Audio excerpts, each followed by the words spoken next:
มาส่งสาลีครับ มาส่งสาลี ไป เข้าขนอนเนาะ ท่านน้องจับเพิ่นไปส่งอาจจะจับเพิ่นไปส่งไป ไปสาลีเอาให้บอสุกกับไอ้บุญนำไปส่งโอ้แฟนเก่า ไปส่งดีบ๊ายบายมื้อเจอกันเด้อบ๊ายบายโอเค เอาสาลีบอกคำน้อย บ๊ายบายคำน้อย สาลีบอกคำน้อยซะ สบาย สาลีบอกคำน้อยก่อน พากันนอนมื้อนี้นอนเลย ลองเบิ่งเอาน้องแค่เงียบลง แล้วเห็นอะไรอีกบ้างนี่น้ำโอเคตรงนี้โอเค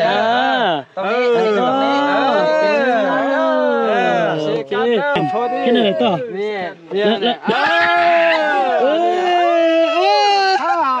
อยากเอาลูกบ่ อยากได้ลูกผู้ชาย อยากได้ลูกอีสายอีก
หลังจากงานเลี้ยงต้องมีวันเลิกลาเนาะแล้ววงดนตรีเพิ่นก็จะเก็บเครื่องเก็บของเนาะต่อก็ทักทายอีกครั้งหนึ่งเนาะพี่น้องเนาะหลังจากที่งานแต่งของสาลีสำเร็จเรียบร้อยเดี๋ยวเฮาก็สิเก็บเครื่องเก็บของซ้อยกันเนาะซ้อยกันสบายดีทั้งเจ้าของวงนี่เนาะเจ้าของหัวหน้าวงโศกไซเนาะ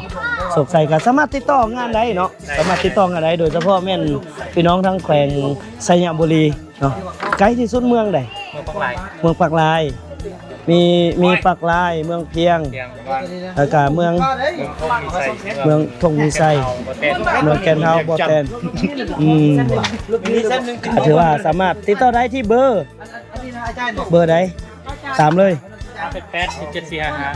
เอาตามนั้นพี่น้องบ่เถียงข้ามกะจะพยายามขึ้นให้กับพยายามติดต่อพี่น้องโอ้โหคักอีหลีที่มักที่สุดคือนักร้องหญิง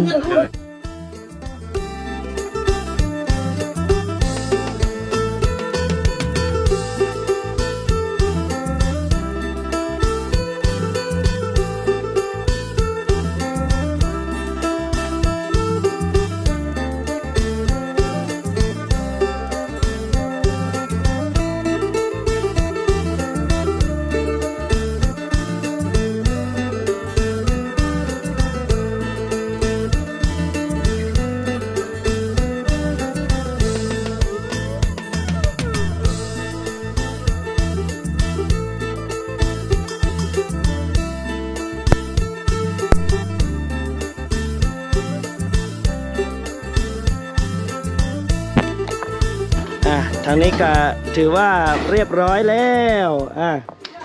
ครับนอกวันนี้เนาะด้วยครับเอาขอให้สุขมันร่ำรวยสุขคนเนาะก็สามารถติดต่อเพื่อนไหนเนาะพี่น้องเนาะทางวงดนตรีโศกไซเนาะทางแขวงไสยบุรีเฮานี่ก็ท่านใดที่ไกลสะดวกก็ติดต่อได้เลยบ่มีแดนเซอร์เนาะบ่มีแดนเซอร์เนาะ หัวหน้าวงเดี๋ยวค่อยตั้งชื่อวงโอ้เดี๋ยวค่อยตั้งชื่อวงสำรองให้ได้บ่ให้ทองคำเขามีแล้วเนาะให้ประเด็กมัน ลองติดตามเบิ่งพี่น้องวงดนตรีโศกใจ ก็ถือว่ามีสุดใหญ่สุดนี่จักหน่วย คืนครั้งละ8 8คูณ8วะหรือ4คูณ4 6คูณ16 16คูณ16 16คูณ16พี่น้องป้าต้องกัน6คูณ16มันสิบ่ตับแตกคุณว่ะขนาด4คูณ4ก็ยังพอแห้งละ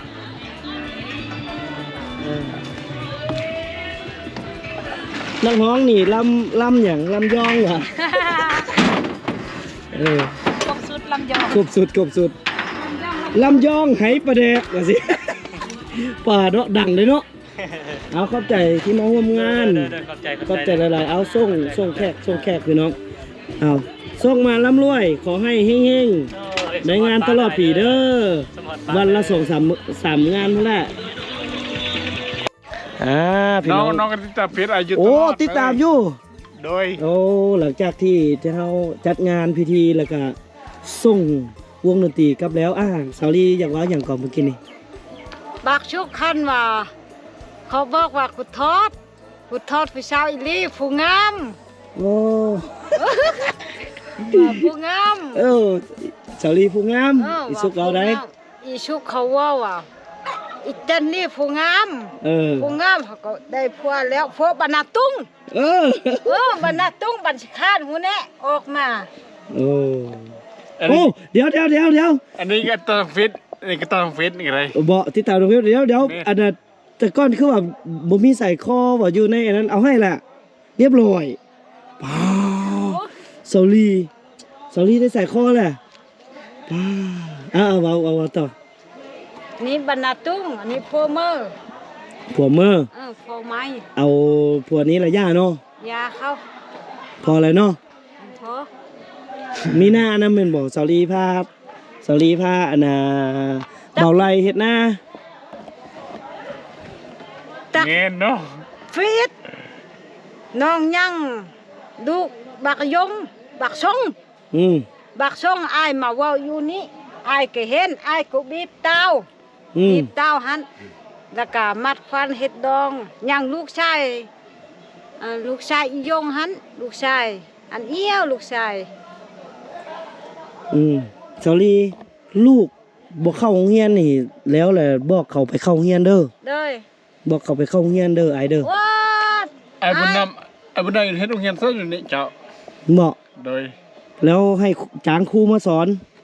ไอ้บุญนำเฮ็ดโรงเรียนอย่างนี้แล้วอันเลยซ่อนอยู่นี้ไม่ให้จ้างคนมาซ่อน ดี จ้างคนมาซ่อนนะ จ้างเพราะว่าคนที่เขาเจ้าจบครูมาหลาย โดย จ้างเขามาสอนก็ก็ดีเป็นไอเดียที่ดี ไอ้บุญนำเราไว้ตั้งโรงเรียนที่นี่ทางนี้นะมันเขียนครูมาซ่อนท่าน สอนเบิดทั้งคนตองเหลืองเลยเนาะ โดย สอนเบิดก็ดีสอนให้ฮู้ว่ากอไก่ขอไข่ขอควายงองัวจอจอกเนาะบ่แม่นสอนแต่จิ๊กเนาะ บ่แม่ สาลีได้ผัวแล้วสาลีแหละไปใส่ก็เอาผัวไป ได้ ไปงานดองก็เอาผัวไปแม่นบ่ แม่น ผู้บ่าวมาแล้วบ่มักเนื้อ แน่ เนาะมักแต่ผัวนี้แม่นบ่ ก็แม่น นอนก็นอนอยู่นี่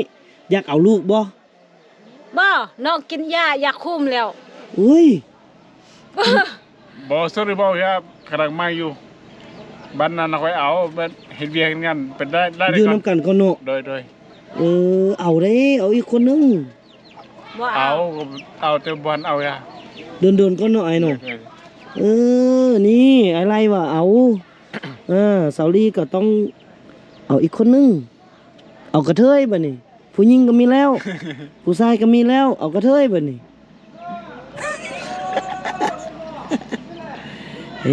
นี่ผัวใหม่ก็อยากได้ลูกเห็นบ่น้องลี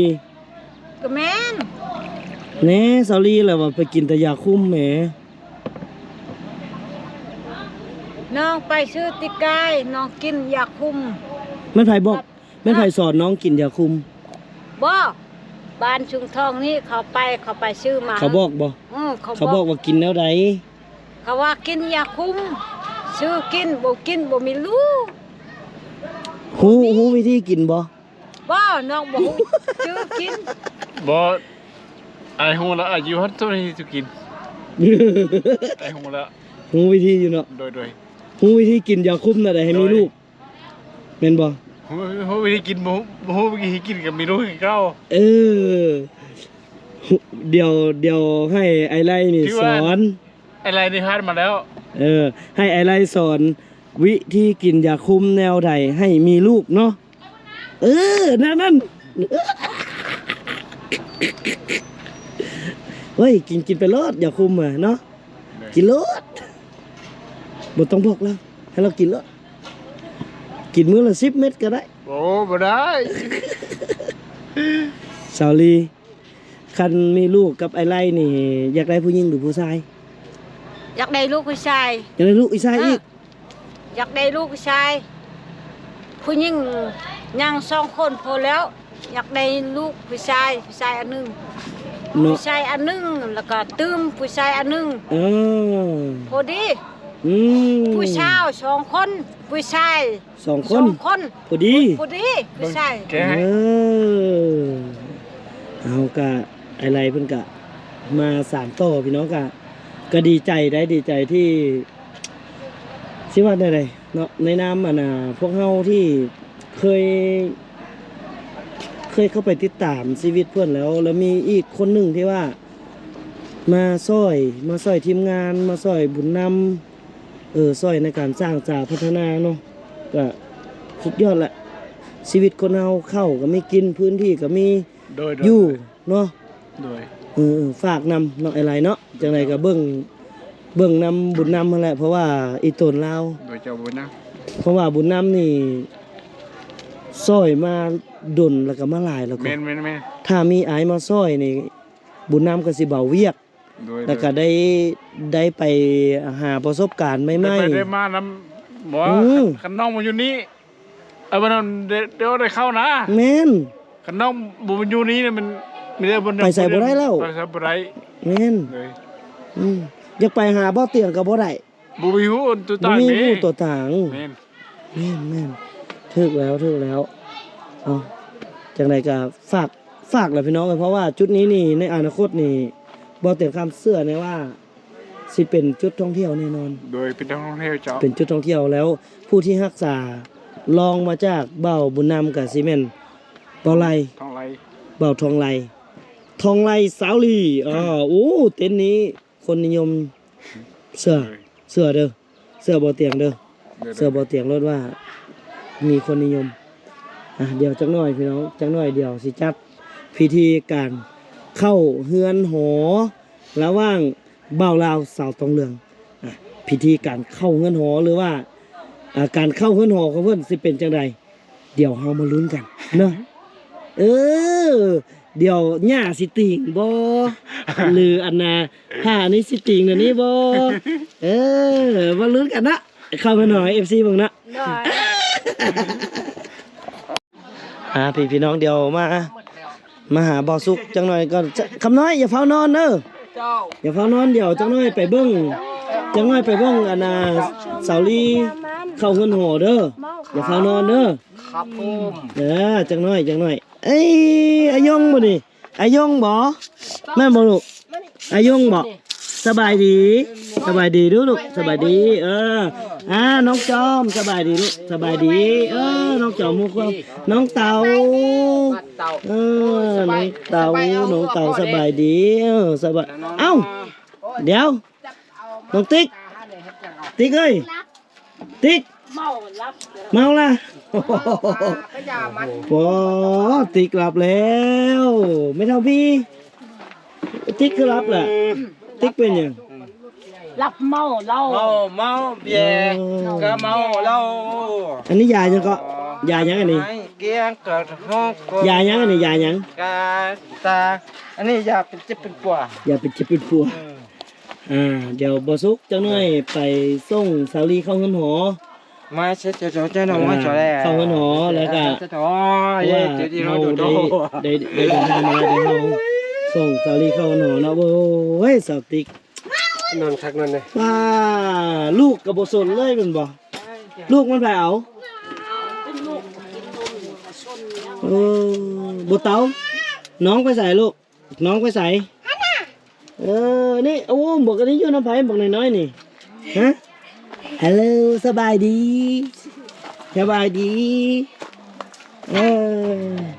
เตาเอาเว้ยเตาบ่อยากไปเฮียนบ่ บ่ เช้าละเตาเอาครูมาสอนให้พี่ได้บ่เตาโอ้น้องเต่าน้องจอมน้องยงพี่น้องเลยกะแผนเนาะแผนที่เบ้าบุญนำว่าสิเอาครูมาสอนจังนั้นไปส่งเสาลีเข้าเฮือนหอเนาะ ก็ อันนี้ผัวเก้าเสาลี ใช่ก็คำว่าบ่เอา คำน้อยบ่เอาละเป็นอย่างคำน้อยจังบ่เอา พ่อเมื่อหันเอา ผมเมื่อเอาแล้วคำน้อยเราบ่เอาแล้ว ลูกคำน้อยมันไผ อันบุญน จม ลูกของคำน้อยนี่อันอายงเหมือนบ่ ยงเจ้า อายงกับเต๋าแล้วอันนั้นเด้อันน่ะจอมเด้ อีจอมหันก็ชื่อคำว่านี้ ลูกคำน้อยอีกโอ้ลูก3 คน ทำ 3 คนนู่นน่ะ 3 คน โอ้แพงเป็นอ้ายเป็นน้องเนาะบัดนี้เนาะ เอาไปเป็นเราฆ่ากันเขาตีกันเนี่ยบ้าบ่ตีหรอก คำน้อยเราไปเอาเมียไหม คำน้อยเนี่ยไปเอาเมียแม่อยู่บ้านปุ้ย เดี๋ยววันน้ำปุ๋ย ครับ โอเคเอาโอเคเอาพี่น้องเดี๋ยวจักหน่อย ก็ตกลงให้แต่เลิก เดี๋ยวจักหน่อยอันน่ะทีมงานพวกเราก็สิจัดพิธีตื่มอีกหน่อยหนึ่งเนาะกับปิดท้ายรายการนั่นก็คือการเอาเจ้าบ่าวเจ้าสาวเข้ากันหอเดี๋ยวมาเบิ่งนำกันว่าการเข้ากันหอเป็นจังไดเดี๋ยวรู้นำกันพี่น้องม่วนแน่นอนฮาแน่นอน3 2 1เรียบร้อยพี่น้องเอ้าหัวหน้าเผ่าเป็นจังไดจะเฮาต่อ ถือว่ามื้อนี้เนี่ยก็ถือว่าสมควรพี่น้องก็ถือว่าดีอกดีใจถือว่ามีทุกคณะมาเนาะแล้วก็พิเศษก็ขอบใจทางไอ้ใหญ่เฮาทางไอ้เตียงคำเนาะที่เพิ่นได้เดินทางมา12ชั่วโมงกว่าพี่น้องเอ้ยป้อโต600 กว่ากิโล มาฮอดมาถึงแล้วก็ถือว่าตอนนี้ก็แค่เฮาก็เริ่มเนาะถือว่านี่บ่มาเทื่อแต่ว่าเพิ่นสิเก็บขึ้นรถแล้วแต่ว่าเฮายังพิธีนึงพี่น้องเพราะว่าสอนให้เขาเจ้าฮู้ในการที่ว่าฮิตของประเพณีอันดีงามนั่นก็คือหลังจากเข้างานแต่งเป็นที่เรียบร้อยเฮาก็จะส่งตัวเจ้าบ่าวเจ้าสาวเข้าหอพี่น้องเนาะ ว้าวเดี๋ยวมันไผสิจุงน้องนกบ่ อ๋อน้องเพิ่นไปเรียกแล้ว ไปเรียกแล้วแทงเฮาเนาะ สันให้บ่สุกบ่ เอาจอก ให้บ่สุกจง เปิดบ่ แล้วว่าน้องสุกเลยบ่แล้วว่าน้องสุกจุงบ่ได้บ่ ให้หัวหน้าเผ่าซะ โอเคจุงทั้ง2คนไปเลยเนาะ ก็ตามฮีตามคลองเนาะก็ได้ปูบ่อนปูหยังได้ แม่นน้องสุกไปเขาจะไปป่าอยู่เนาะ แล้วก็โอ้น้องนกไปละ ไปแล้ว โอ้ว่าสิให้อันน่ะน้องนกกับอันน่ะบุญน้ำสาธิตในเบื้องก่อนว่าวิธีการแนวใด ดีแต่ไปเอาไม่ต้องเพชรบ่ บ่แม่นไม่ต้องแม่นบ่ได้ดอกซั่นเนาะเฮาก็สิสอนเขาเจ้าให้ฮู้จักการเข้าหอเนาะเดี๋ยวนี้เด้อน้องหลังจากที่พวกเฮาได้ พี่ ผูกคอมานี่เนาะมานี่ มาใกล้ๆก่อนมายืนนี่นั่นนี่เด้ออันนี้คือฮีตของประเพณีอันดีงามของลาวเขาเนาะเอาพวกเอาเมียกันพวกได้สิแจ๊กันบ่แม่นว่าสิแจ๊กันแบบโลเลยตะกี้เดี๋ยวเฮาแจ๊กันแต่งงานมีผู้บ่าวเอาเบิ่งหมดกันตลายหมดกันเด้อเถอะว่า ทำน้อย เฮาจะได้ส่งพ่อน้องเขาไปขึ้นเฮือนก่อนเนาะขึ้นเฮือนเพราะว่าจังซี่แหละเรียกว่าส่งเฮือนขึ้นเฮือนแล้วเอาพวกไอ้กะสิก็ถือว่าเจอแล้วเนาะถือว่าจังซั่นแหละคำน้อยบ่ไปส่งน้ำไอ้เด้อ ลูกจะไปกินเหล้าอยู่พุ่นดี ไปกินเหล้าอยู่พุ่นเอาพากันไปเลยไปเอาไปเลยเนี่ยมาไปเลย เขาจะไปกินเหล้าอยู่แม่วัดดี ไปเลยอกหัก แล้ว โอ้คำน้อยอกหักนี่ ครับใจอะไร โอ้คำน้อยอกหักนี่ สบายดี บ่เสียดายซอรี่ติ บ่เสียดาย แต่ว่าคำน้อยอกหักแล้วเฮ็ดอะไรคำน้อย กินเหล้าเฮากินเหล้าจะเบี้ยว แล้วซอรี่นี่บ่ฮักติ สาลีนี่เฮ็ดไหน เฮ้ยซอรี่นี่บ่เสียดายติบ่ฮักติเอาบ่เนาะ สาลีเอาผัวแล้ว เนาะ พวกเขา พวกเขาแล้วอ่ะ เป็นพวกเขา ทำใจเนาะบ่เป็นหยังเนาะเพราะพ่อน้องเป็นคน แล้ว ที่ว่า เป็น เลือกเอง เขาเป็นเมียเขา เขาแตกแล้วมีเจ้านายแล้วเนาะ เป็นเจ้านายก็เห็น เอาอย่าน้องละพากันเอา ไปเลย พากันนะครับไปกินเหล้า เดี๋ยวเรา เพราะพวกอาเฮ็ดเวียกเด้อ เดี๋ยวพวกเราอันน่ะเตรียมไปส่งอันน่ะสาลีเข้าหนอเป็นน่ะบ่สุก ตกหัก บ่ฮัก เอาพักเลย บ่สุกฮักแล้ว อ๋อ ไปอยู่ไกลสาลีเบิ่งหน่อยหนึงไปอยู่ไกลๆหน่อยนึงบ่เครียดเด้อบ่เครียดเด้อ บ่เดียวบ่ เอ เดียว อนี่ มาส่งสาลีครับ มาส่งสาลี ไป เข้าหนอเนาะ ท่านน้องจับเพิ่นไปส่งอาจจะจับเพิ่นไปส่งไป ไปสาลีเอาให้บ่สุกกับไอ้บุญนำไปส่งโอ้แฟนเก่ามาส่งโอ้สาลีสำคัญแท้ ไปแต่มาตอนนี้เจ้ากับ กระดาษมาเปลี่ยนใจ ให้เป็น รูปเก่า ย่างก็มาในโอบกอดใจของอ้ายสั่นกะย้อนมันยังหัก เจ้าหลาย แต่มันก็คือสิเป็น ไปบ่ได้ ก็ในเมื่อตอนนี้ ชื่ออะไร เจ้า เจ้า ก็ ก็เป็นคน เอาอย่าเปิดเพลงอย่าเปิดเพลงอย่าเปิดเพลงอย่าเปิดเพลงโอ้โทษ โอ้ ตกหัก ตรงหักนะ แพงพี่น้องกับบุญเป็นอย่างเนาะปัญหาพี่น้องหักแพงกันคือกัน แล้วก็ย่าให้นะไอ้เด้อ แม่น กันหลาย หลักสามเศร้าเราสามคน มาส่งเพิ่นเข้าห้องหอเลยพี่น้องมื้อนี้ บ่สุกก็บอกไอ้สุกก็ไปหาผู้ใหม่ซะว่าสิ ไอ้บักซุกไปหา น้องเอาผัวแล้ว น้องเอาผัวแล้ว เลย อายไปหาผู้ใหม่ ไปหาเอาผัวไหม ไปหาผัวใหม่ เป็นไหม ไปหาเมียใหม่ ยังไม่เนาะ เดี๋ยวหอมแก้มผัวให้ไอ้สุกเบิ่งดูหอมรถหอมให้ไอ้สุกเลย บ่ได้ อ้าวบาทนี่เซ็ต แล้วว่า ดูนะ ทำหน่อยนี่ รักสามเศร้าเราสามคนได้นี่ เอาเลย เอาอย่าน้องอันหรือน้องพ่อไปเบิ่งอันไปนั่งกันเด้อ จะไปนั่งอยู่พัน ไปละมื้อน่ะจะปันเงินดอกเนาะมื้อเดียวพ่อลุยปันเงินดอกเด้อ คำน้อย เดี๋ยวปัน คำน้อยคำน้อยบอกสาลีว่าดูแลผัวใหม่ดีๆเด้อ บ่อันพวกใหม่ดีๆครับ ผมสลายบ่อัน ชื่อเอาเข้มเอาอันนี้อันนั่นก็ไปนำพัวเด้อ ไปนำเมียเด้อ น้องอวยพร โอ้พูดอดทนน่ะ แล้ว เออเนาะ พอบอกเพิ่นฮักกันแล้วก็ฮักกัน ฮักกัน ดีๆเด้อ ฮักกัน ดีเด้อบ่เดียวบ่ห่างกันเด้อ แน่บ่ห่าง โอ้ กัน บ่ห่างกันดีกว่า มา เนี่ยก็จากใจผัวเก่า เด้อคำหน่อยคำห อ น่ ว อย ยพรว้าหัวหน้าเผ่า ข้าว ฮักกันดีๆเด้ออย่าห่างกันนะนี่เพิ่นอวยพรฮักกันดีๆแล้วอย่าไปปะกันเด้อ บ่ชมมาเด้อ นี่สาลี ไปกัน สาลี เด้อ สาลีบอกคำน้อยว่าหาเมียดีๆเด้อ ลูก ไปไอ้คือกันไอ้ไปส่งเนี่ยผู้ดีๆเด้อ ท่านได้บ่ ไอ้คือกัน ครับใจกับว่า ว่าแม่บ่ดีๆ คำหน่อย ไอ้คือกัน เงินแถบพ่อจะพ่อนำลูกพ่อนี่ ได้ เดี๋ยวเราเปิ้นยังรอจังหวะ เอาโทรศัพท์ ไอ้ไปส่งเนี่ยดีๆก็น้อง โอ้ เด้อ บ่ให้ชอบ ลูกเคยบ่เห็นก็เห็น ไอ้ฟังคำน้อยฟังสาลี พ่ออันพ่อเนี่ยบ่ให้ เนาะ โอ้สิได้ฟังอยู่บนนี้เนาะ ลูกเบาเนาะไก่เจ้าเนี่ยบ่ได้เอาตัวนี้โอ้ คำน้อยฟ้าไป เคยตัวนี้นะ อันนี้มีเมียแล้วบ่แม่นลูกเคย เอาเมียก็อย่ามันเอาช่อง ป้าเธอเป็นส่งเสริม โอ้เอาเมียสองหัวหน้าเผ่านี่ได้อย่าไปส่งเสริม ยายพ่อเดี๋ยวพ่อให้แชร์ได้เนาะ เออ อ่ะ เดี๋ยวอีพ่อพ่อก่อน ได้ พ่อ พ่อก่อน โอเคได้ละพ่ออีพ่อไปกินบ่ได้พ่อพวกลูกกินมาเนี่ยไปสวัสดีบ๊ายบายมื้อเจอกันเด้อบ๊ายบายโอเค เอาสาลีบอกคำน้อย บ๊ายบายคำน้อย สาลีบอกคำน้อยซะ สบาย สาลีบอกคำน้อยก่อนไปเอาเมียใหม่งามๆเด้อ จากใจผู้เบาเก่า คำน้อย เอา เดี๋ยวพูดไปหาสาลีหน่อยนึง ไป นี่โอ้เพิ่นลากบ่สุกงามดีเลยเอาสาลีบอกคำน้อยกันสาลีบอกคำน้อยกัน ดีเด้อไอ้คำน้อย โชคดีเด้อบักคำน้อย หาเมียใหม่ ไอ้คำน้อย ไอ้คำน้อย โอเค หาเมียใหม่ดี ไปหาเมียอยู่ไหมโชคดี โดยเหรอแม่โอเคบ๊ายบายเลยบ๊ายบายแล้วก็ย่างไปเลย โอ้ย่างไปเลย ย่างไปเลย ไปย่างไปบัดนี้คำน้อยย่างไป ๆไป เออ สบายดี คนที่เคยเมียก็รักซ้ำซ้อนพริกไทยนะ รักสามเศร้ารัก3คน รักซ้ำซ้อน พูดแต่กันเขา จาก ก็แบบ ที่วัน คือ นั้น คือเขาเจ้าก็เข้าใจกันดีได้คือคนน้อยหนึ่ง เขาเจ้าเอากันบ่ได้เด้ทุกคนทั่วมันทุกคนมันเข้ากันบ่ได้ฉะนั้นอยู่กันมันหัวใจตีกันฉะนั้นแหละอันนี้ก็คือว่าเขาเจ้าต่างคนต่างเลิกลาเด้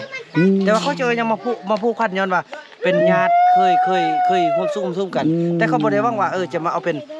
เฮาอันนี้เมียเฮามีผัวเจ้าอย่างต่าง แต่ลูกเนาะเขาเจ้า3คน แม่น ก็บ่มีปัญหาเนาะ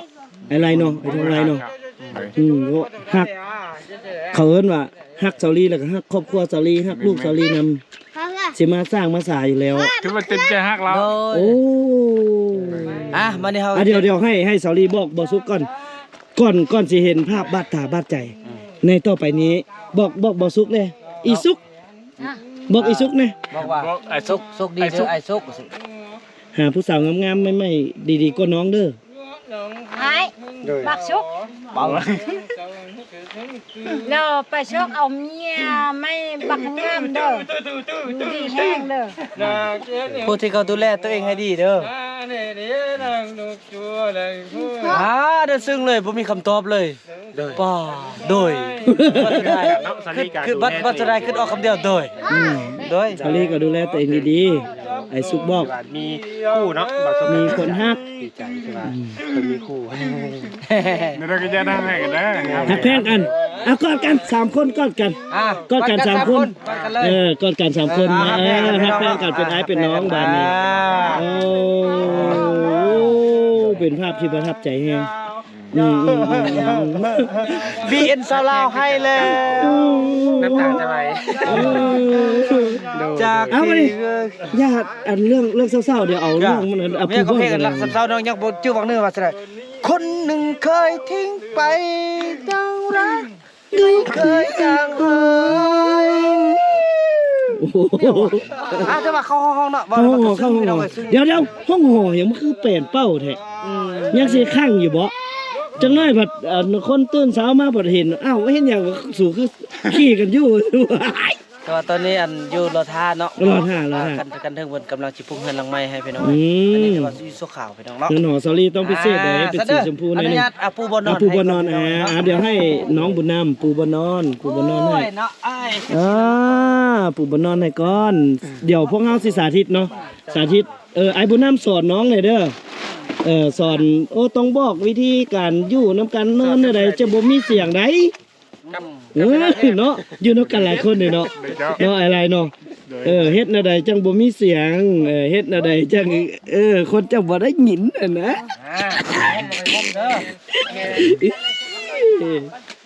พี่น้องเอ้ยอันนี้เป็นแบบว่าซ่อนเขาเจ้าฮูเนาะมีของประเภทนี้บัดนี้น้องอะไรเข้ามานอนนี่ เอาผู้หญิงนอนกำใด ฮะ ผู้หญิงนอนกำใดนอนกำซ้ายผู้ชายนอนกำขวาเอาขึ้นเลย อันนี้คำครัวคำแม่นที่ไอ้ ถึกเลย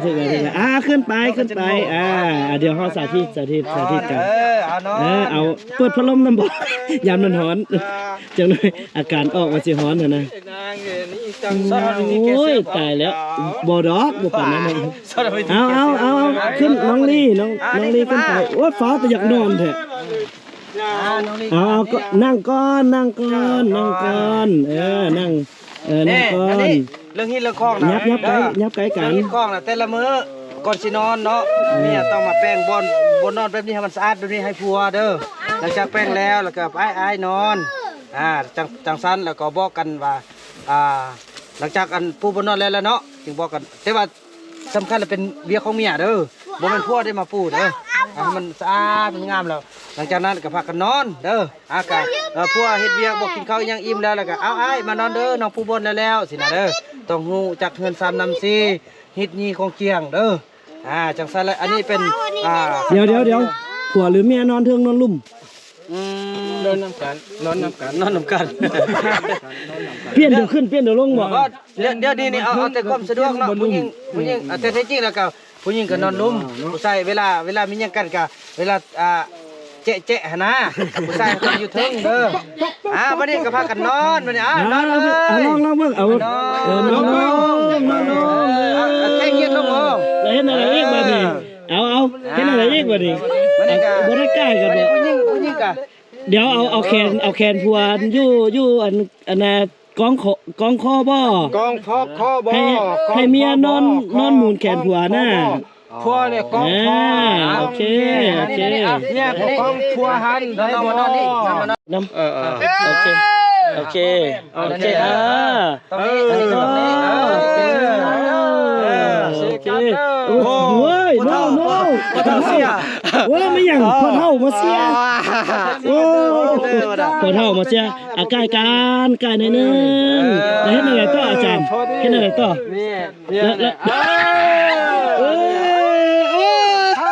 แล้วสอนไปที่เป็นว่าแล้วเฮ็ดอะไรบ่ดิเอาผ้ามากวางบ่เฮ้ย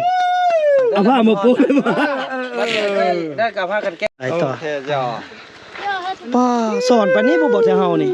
ถือว่าจบแล้วพี่น้องภารกิจเนาะถือว่าอันนี้เด้อวิธีฮิตของประเพณีอันนี้งามเด้อ เดี๋ยวเอาสำเร็จแล้วตัวนี้เด้อ เดี๋ยวนี้ทราบว่าจังซี่เนาะแนวใดก็ย่าเด้อน้องลีแล้วก็ไอ้ไรเนาะขอให้ถ้าเจ้านี่คล้องฮักกันไปเรื่อยๆเนาะเนาะหลังจากที่เฮาน้องบุญนำก็แนะนำเขาเอิ้นว่าตามฮีต12ของ14เนาะตามฮีตผัวของเมียผัวนอนก้อนเมียนอนหลังเมียปูบ้อนปูแบบปัดให้เรียบร้อยเนาะแล้วก็จังเมียเข้ามากะบัดนี้ก็ได้ฮู้บ่ละวิธีการเนาะสอนเบิดแม่นบ่เสียดายอย่างหนึงเสียดายที่บ่เห็นหัวหน้าเผ่าสาธิตให้เบิ่งเมียบ่อยู่เนาะเมียบ่อยู่เนาะจังใดก็เดี๋ยวไอ้เตียงคำขออวยพรเด้ออวยพรให้ไอ้ไล่น้องลีจงครองฮักกันแบบสีโดนมีลูกเต็มบ้านหลานเต็มป่าถูกอยู่บ่อยมันผิดแนวทางบ่ลูกเต็มบ้านหลานเต็มเมืองซะเนาะขอให้ครองฮักแล้วก็ดูแลสาวลีเด้อไอ้ไรก็ดูแลสาวลีตลอดไปสาวลีก็บัดนี้มีผัวแล้วสาวลีมีผัวแล้วเด้อมีผัวแล้วก็ให้ฮักผัวแพงผัวบ่ให้เบิ่งผู้เว้าได้บัดนี้ได้เบ้าสุกก็อวยพรไปละว่าให้มีผู้เบ้าให้มีผู้สาวงามๆดี สาวงาม ๆ สาวงาม สอบกูสาวงามๆเนาะเอาเดี๋ยวแท้เฮาก็สิได้จบไว้เพียงสำนี้ก่อนปิดท้ายเลยได้เนาะจากนี้ไปก็บ่มีแล้วว่าเบ้าสุกสาวลีบ่มีแล้วเนาะเพิ่นแต่งงานแล้วเพิ่นแต่งงาน คนนึงเมียเดียวบัดนี้เนาะ ให้ครองฮักกันตลอดไปสืบต่อเป็นตัวแทนให้กับไอ้บุญนำไอ้บุญนำก็ อยู่เคียงข้างน้องตลอดไป ไอ้บุญนำก็เพิ่นก็เมื่อยหลายสิ่งหลายอย่างเนาะที่ว่าสืบต่อสานต่อมีทองไรมานี่ก็ถือว่าโชคดีแล้วน้องเอ้ยอย่างน้อยก็มีผู้ต่างหน้าบ่แม่นว่าสืบแทนอีหยังก็ต่างหน้าว่าเป็นตัวแทนให้น้องได้น้องก็ตั้งใจสืบต่อพัฒนาสิ่งใดดีๆก็ให้น้องนำพาทุกสิ่งทุกอย่างเนาะการจัดตั้งเพื่อเข้าใจเบิดละให้สืบต่อภารกิจพัฒนาชนเผ่าทองเหลืองเฮาให้สืบทอดต่อไปเนาะเดี๋ยวก่อนจะจบรายการเดี๋ยวให้น้องบุญนำนี่วางแผนในอนาคตก่อนว่าเด็กน้อย3คนนี้จะเฮ็ดแนวใด คือจังซี่เนาะแผนเด็กน้อย3คนนี่หนึ่งเฮาต้องห้ามสกัดกันบ่ให้ผู้ใดส่วนสักส่วนเข้าป่าเฮาต้องอยู่นี่แล้วเฮาจะว่าซ่อนอาจจะซ่อนเขาจะเรียนหนังสือคือเก่าหลังจากเรียนหนังสือไปแล้วแล้วก็เคียงคู่กับการที่ว่าเฮ็ดเวียกช่วยเฮาสมมุติว่าเฮ็ดเวียกเฮ็ดให้นาวก็ซ่อนเขาไปนำเรียนหนังสือไปนำเพื่อให้เขาเจ้าเป็นผู้สืบทอดเฮาในตอนหน้าบ่ต่างหยังกับไอ้บุกปืนมาแล้ว2 ปีกว่าบัดนี้มาฮอดจุดนี้แล้วมีทุกอย่างมีห้องมีเฮือนมีนามีที่ทำการผลิตมีสมุนครัวตัวเล็กทุกอย่างเนาะบ้านนี้ไอ้กับเมื่อยคือไอ้จะคำว่ามาเนาะแล้ววันนี้ต่อไปไอ้กับจีมอบให้น้องกับทีคู่กันไปแล้ววันนี้เนาะต่อไปบันนี้รุ่นน้องก็ต้องซ่อนให้เจ้านี้เฮ็ดเดียวไอ้กับจีซ่อนเคียงคู่กับน้องไอ้กับบทป้าบทที่น้องเนาะ พ่อเนี่ยพ่อนี่ เดี๋ยวคำน้อยพอแล้วคำน้อยพอแล้วคำน้อยพอกันมาบุญ เอาพี่น้องก่อน บุญยม นั่นก็คือ เราจะซ่อนเขาเข้าใจกันเนาะเข้าใจกัน เดี๋ยวคำน้อยเดี๋ยวไอ้ก่อนเดี๋ยวคำน้อยไปก่อน ทำนายไปก่อนโอเคไปจับมือโอ้มาจูบอีกว้ายตายแล้วน้องพี่น้องกันนั่นก็คือเรื่องวุ้นของส้นเผ่าตองเหลืองกันไปสิแหละเนาะก็ผมมีปัญหาอย่างไรดอกก็ต้องขอเข้าใจทั้งไอ้ท้องในที่เข้ามาเป็นส่วนหนึ่งของส้นเผ่าตองเหลืองแล้วก็ให้น้องบุญนำตั้งใจคือเก่าสืบต่อผลงานของเราที่เฮ็ดมานี่การจะตั้งถือว่าเชื่อมั่นเท่าไหร่ละถือว่าเชื่อมั่นนี่100%แล้วว่าน้องบุญนำเป็นคนที่สานต่อเนาะคือไอ้เตียนคำนี่ก็ไปมาเป็นไอ้เป็นน้องกันที่เก่าก็คอยซัพพอร์ตคอยแนะนำทางด้านแนวคิดหรือว่าอีกอย่างต่างๆมีปัญหาอย่างกับปรึกษากันบ่ถึงขั้นว่าเฮ็ดนั้นอันนี้เนาะมีแต่ว่าแนะ ยัง นำ จะได้มาเตือนเลยห้าเพลงกัน คือไอ้คือน้อง พี่น้อง ฝากสาลีเลยแต่ว่าบ่เต็มคำฝากอีกอย่างหนึงได้บ่ขอให้มีลูกอีกคนหนึง คนมากลาง ครับฝากเนาะ ความผู้ยาวก็ได้ เอาลูกตึกเด้อ เอาลูกถึงอีกคนหนึ่ง อยากเห็นเด้อ ลูกซอดลูกซอด ลูกสาว จันบักจัน นุ่มลาวสาวต้องเหลือง บ่าวลาวสาวต้อง แต่ว่าได้เขาก็เป็นคนลาวอันเดียวกันใส่เลือดเดียวกันแหละ บักยัง เห็นบอก จัดให้ได้เด้อ เห็นบอกมื้อนี้น่ะฝากรัดกันเทิงทุกขั้นเพิ่นมาผมยินดีในพวกเฮาฉะนั้นพวกเฮาต้องเฮ็ดให้มันได้เนาะเต็มที่เลยเพิ่นมอบทุกอย่างให้เฮาแล้วเฮาต้องเฮ็ดอะไรบ่แม่นว่าเฮามอบแล้วเฮาจิปะละเฮาจะทีมเฮาบ่เฮ็ด ต้องเต็มที่ บ่ได้เด้ไอเชียนะเด้น้องเอ้ยเพราะไอ เป็นอะไรมึงไม่ยังเป็นอะไรหิมเลยเป็นอะไร นี่ดองถ้าเจ้าน่ะกลัวดองเขาอีกแท้น้องก็ยังบ่มีเฮ้ย น้องบ่มีเลย หัวหน้าเผ่า เบียร์น้องซ้ำหลังกินหมดแต่ลังปลาย สมพ่อจังอะจึกกันกลางวงเลยหนุ่มใน EP ก่อน เรียบร้อยพี่น้องเอ้ย เอาเดี๋ยวถ้าเฮาก็สิล้ำลาไปเพียงแต่ซ้ำนี้ก่อนพบกันใหม่ ติดตามเรื่องราวความรักของบ่าวไล่สาวลีใน EP ต่อไปผ่านช่อง BN สาวลาวสำหรับ EP นี้ขอกล่าวคำว่าสบายดี